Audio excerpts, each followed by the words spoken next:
Baby, can you pray tonight? Baby, can you pray for us? Oh, baby, can you pray? It's every time you make time. It's only to the end, so pray tonight. So you won't know it. For every run that we had, Mr. Right and I knew it. But I'll be ready every day. You know everything's alright.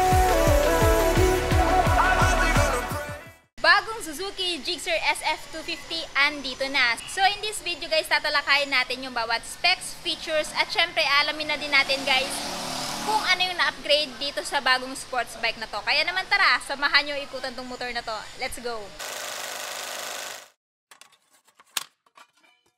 So, umpisa muna natin guys sa kanyang technical specification. Of course, it is powered by 249cc, 4-stroke, 1-cylinder, single overhead cam, 4-valve, at FI na din. Ito ay mayroong lakas na 19.49 kilowatts at 9,000 RPM at mayroong hatak na 22.2 Nm at 7,300 RPM. Pagdating naman sa kanyang transmission guys, ito ay mayroong 6-speed manual transmission at merong fuel tank capacity na 12 liters. Kaya naman sa mga long ride ay hindi ka na mabibitin pa. Anyway, lalagay ko na lang sa screen yung kanyang average fuel consumption.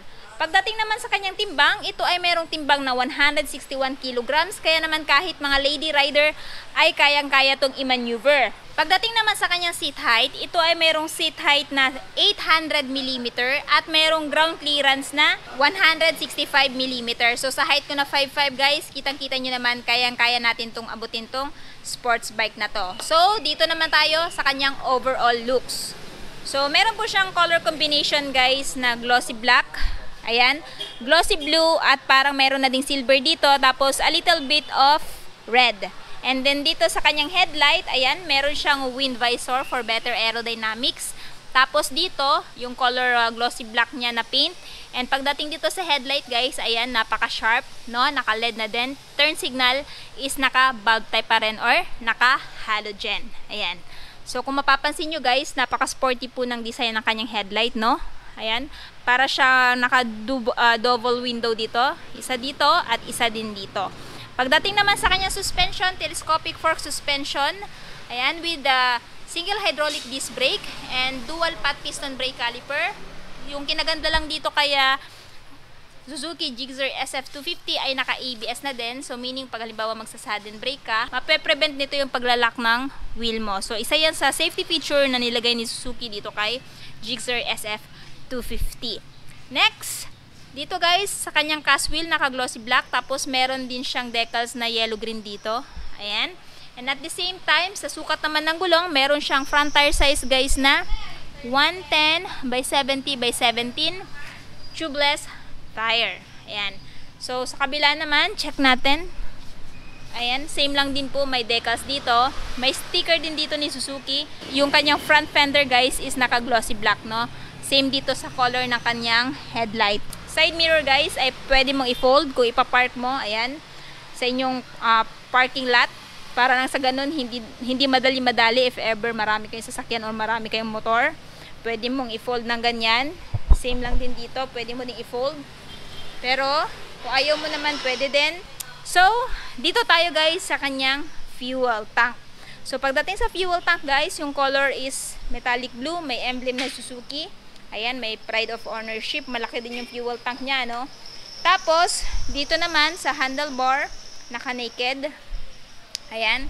So, yung mga button meron dito is kill switch off, activated electric start, dahil wala na po siyang kickstart. Ayan.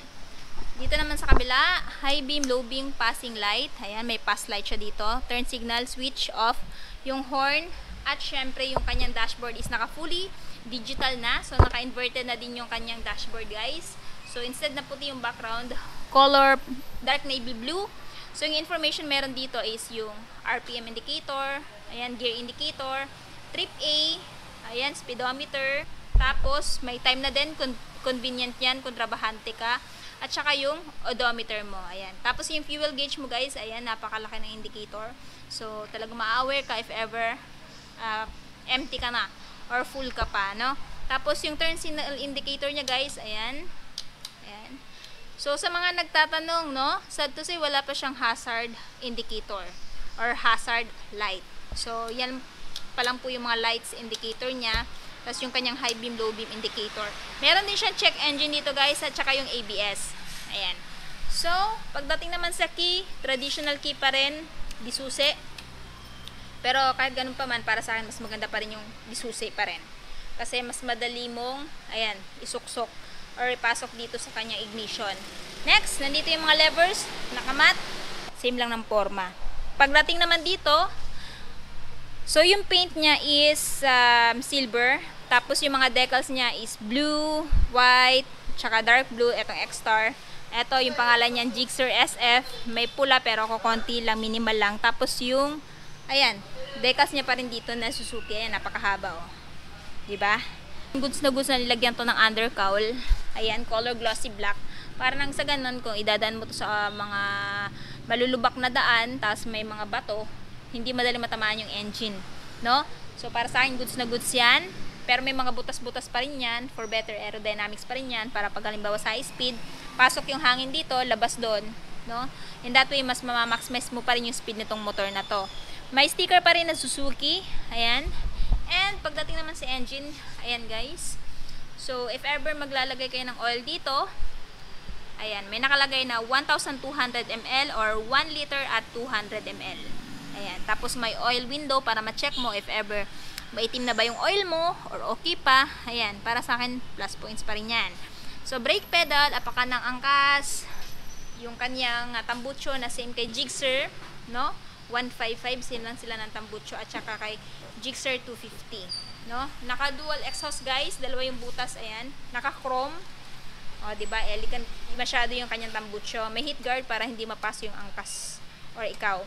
Foot peg ng angkas, syempre pwede mo i-fold yan kung wala kang angkas. And pagdating naman po dito sa rear tire, so meron po siyang malaking tire dito guys na may sukat na 150 by 60 by 17 tubeless tire pa rin.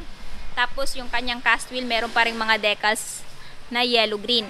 Braking system is single hydraulic disc brake with single pot piston brake caliper. Meron na din siyang built-in tire hugger dito. Para nang sa ganon, no? Hindi basta-basta tatalsik yung mga putik sa paanan ng angkas mo. Ayan, pati dito. No? Ganda. Displacement niya, sticker 250. Silver ang kulay dito. Dito ay metallic blue. So, check natin guys yung kanyang taillight. Taillight guys is naka-LED. Turn signal is naka-bulb type. May ilaw na din ng plaka para mas visible yung plate mo pagkagabi. Naka-reflectorize na din. Ayan, plate holder. Ayan. Tapos, pansin ko lang din guys, pagdating nga pala sa suspension na ginamit, naka-monoshock siya guys. Ayan. And yung braking system is disc brake.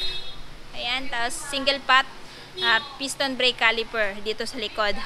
And then dito naman sa kabila, ayan, may chain cover, swing arms, naka-swing arm pa rin naman siya.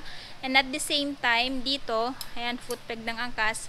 Meron din bukasan guys na upuan ng angkas dito. Pero wala ka masyado may ilalagay dyan. Pwede mo ilagay dyan papers ng motor or mga maliliit na personal belongings mo. Pagkatapos, dito, foot peg ng angkas. Yung cambian niya, which is 6-speed manual transmission, side stand. At wala ka na makikitang center stand. Generous na din yung upuan niya, naka-leather type, no? Malambot. So, naka-split seat type po yung upuan ng driver at upuan ng angkas. Generous din to sa upuan ng angkas. Masasabi kong generous guys kasi nakapag-motor na ako ng sports naked bike, napakanipis. Tapos medyo matigas, pero ito napaka-generous. So, hindi na masyado sasakit yung puwet nyo dito. And, meron siyang grab bar na kung saan pwedeng mapaghawakan ng OBR mo. Ayan. Tapos na natin i-review si Suzuki Gixxer SF 250 2023 model. So sa mga nagtatanong, ano yung pinagkaiba nito kumpara doon sa 2022 model? Yung pinagkaiba lang po niya guys is yung paint job niya, no, na glossy black dito sa front at saka dito banda sa undercowl. Kasi before yung kanyang paint dito guys is blue. Pero ngayon ginawa ng black. And dito, blue din. Katulad din itong paint na to. So, yun lamang po yung binago ni Suzuki Gixxer SF 250. Anyway guys, sa points for improvement, I want to know your thoughts below kung if ever i-upgrade to si Suzuki Gixxer SF250. Ano yung mga gusto nyong baguhin dito sa motor na to? I-comment nyo sa baba. Malay nyo baka mapansin tayo ni Suzuki. At ano pa yung gusto nyo mga accessories na ilagay dito. Ayan. So ngayon, kung interested naman po kayo dito, ay nagkakahalaga ng, ayan, 188,171 kung bibilhin nyo ng cash. Down payment is 18,500 at monthly for 3 years na 8,200 at syempre meron din pong rebates na 200 to 300 if advance. So ito lamang po ay available dito sa RCM Suzuki 3S sa Badsanto Street, Tagum City. Meron po silang free na half face helmet pag bibilhin nyo po ito at syempre meron din po silang Christmas basket, no? Kaya ano pang hinihintay nyo? Arat na, pumunta na kayo dito sa branch nila.